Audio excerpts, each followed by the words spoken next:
আজ আমি নিরামিষভাবে chilli potato করব। সেই জন্য প্রথমেই একটা বড় সাইজের আলু ছোট ছোট করে কেটে আমি সেদ্ধ করে নিয়েছি। এবার সেই আলুর মধ্যে কিছুটা আমি কর্নফ্লাওয়ার গুঁড়ো, লঙ্কার গুঁড়ো, স্বাদ মতো নুন আমি মাখিয়ে নেব। তারপর কড়াইতে সাদা তেল গরম করে আস্তে আস্তে এগুলো একটা একটা করে ছেড়ে দেবো। আলুগুলো ভালো করে ভেজে এবার আমি তুলে রাখবো। এবার আধখানা ক্যাপসিকাম ছোট ছোট করে কেটে আমি দিয়ে দিলাম।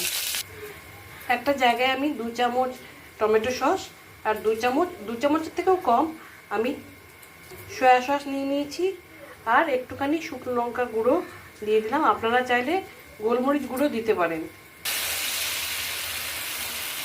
স্বাদ মতো নুন, সামান্য চিনি দিয়ে দিলাম, একটা কাঁচা লঙ্কা কুচি দিলাম, ভেজে রাখা আলুগুলো দিয়ে দিলাম।